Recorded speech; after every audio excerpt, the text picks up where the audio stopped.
విజయుడా నిను వేడుచు భక్త పాలక ప్రస్తుతించు నీ నామమును దివ్య పదవి స్తుతించు నీ నామమును వృజనములపై జయము. ఆయన ఎన్నో సత్కార్యములు చేశారు.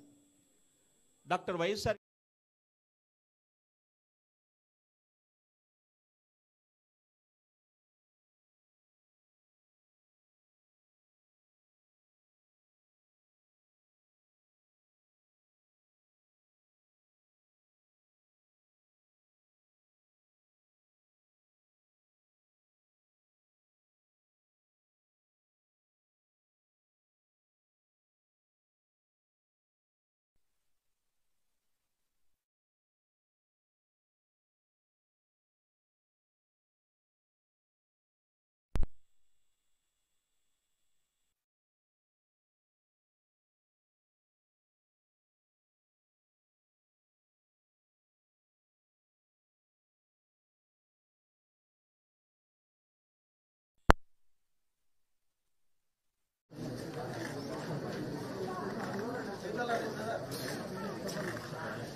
రాజశేఖర రెడ్డి గారి 15వ వర్ధంతి. రాజశేఖర రెడ్డి గారు మన మధ్య నుంచి వెళ్ళిపోయి ఇప్పుడే 15 సంవత్సరాలు, కేవలం 5 సంవత్సరాలు ముఖ్యమంత్రిగా ఉండి రాజశేఖర రెడ్డి గారు సంక్షేమం, అభివృద్ధి, 2 చేతుల 2 కళ్ళల పరిపాలన సాగిస్తే రాష్ట్ర ప్రజలంతా ఎంతగానో ప్రేమించారు రాజశేఖర రెడ్డి. వాళ్ళ ప్రేమకు పరిమితం లేదు. రాజశేఖర రెడ్డి గారు చనిపోయినప్పుడు ఆ బాధ భరించలేక, నిజం జీర్ణించుకోలేక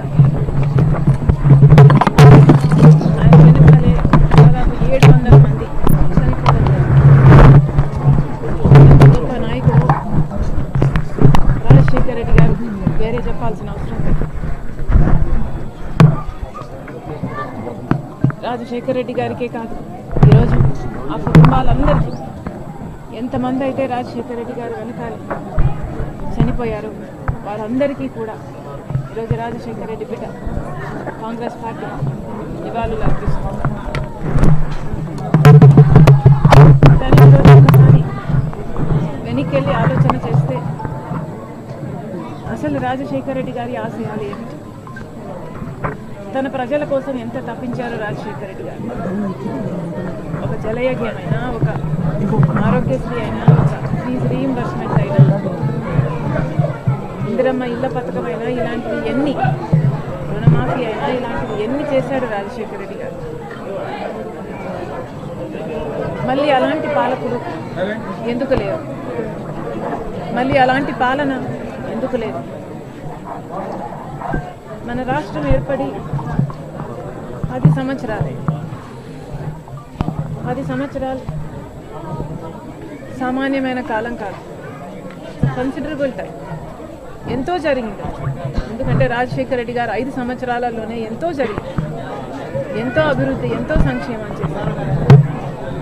కానీ 10 సంవత్సరాలు అయినా కూడా మన రాష్ట్రం ఎక్కడ మొదలైందో ఇప్పటికీ కూడా అక్కడే ఉంది. ఎక్కడ వేసిన గొంగలి అక్కడే ఉంది. అభివృద్ధి జరగలేదు, ప్రత్యేక హోదా రాలేదు. కనీసం ఈ జిల్లాలో మాట్లాడుతున్నాం కాబట్టి కనీసం ఈ జిల్లా కడప స్టీల్ ఫ్యాక్టరీ రాజశేఖర రెడ్డి గారి కళ, అది కూడా నెరవేరదు.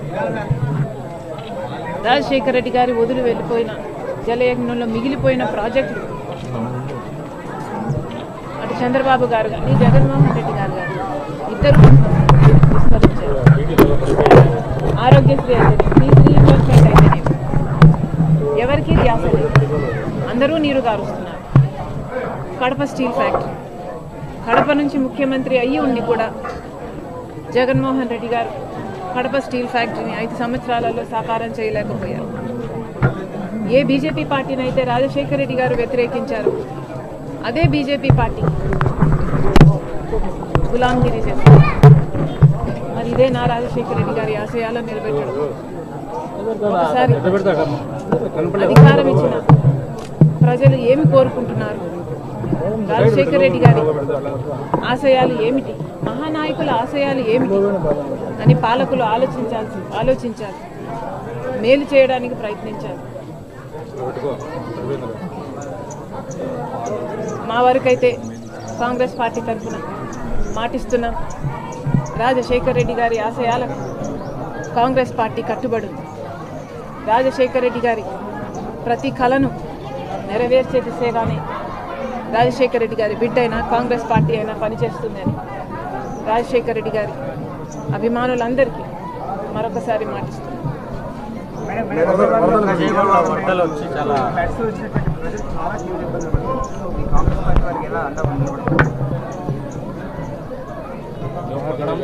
ఈ ఫ్లడ్స్ అన్నది అసాధారణ పరిణామం. గత 20 ఏళ్ళగా ఎప్పుడు జరగలేదు అని అంటున్నారు. మరి ఇంత గొప్ప విపత్తు ఫోర్సీ చేయలేకపోయారా? ఫోర్కాస్ట్లు చూడలేకపోయారా? వార్నింగ్లు ఇయ్యలేకపోయారా? ఇంత విపత్తు జరిగింది, మొత్తం అంతా కాపాడడం సాధ్యం కాకపోయినా ఏ మటుకు వీలైనా ఆ మేరకైనా ఏమైనా ముందే చేస్తుండొచ్చునా? చంద్రబాబు గారు సమాధానం చెప్పాలి. ఇంత గొప్ప విపత్తు వస్తుందని ప్రజలెవరూ ఊహించలేదు. కాబట్టి వాళ్ళకు అండగా నిలబడాల్సిన అవసరం ఉంది. కేంద్ర ప్రభుత్వాన్ని కూడా నేషనల్ డిజాస్టర్ రిలీఫ్ కింద ఏది అవసరమైతే, బలగాలైతే ఏమీ లేకపోతే రిసోర్సెస్ అయితేనేమి ఆదుకోవాల్సిన అవసరం ఉంది. కాంగ్రెస్ పార్టీ తరఫున ప్రతి కాంగ్రెస్ కార్యకర్త, ప్రతి కాంగ్రెస్ నాయకుడు ప్రజలకు అండగా నిలబడతామని మాటిస్తున్నాం. మేము ఏ మేరకు సాయం చేయగలిగినా ఆ మేరకు చేస్తాం. అందరూ విల్లింగ్గా ముందుకు రావాలి, ఆదుకోవాలని మరొకసారి ఈ సందర్భంగా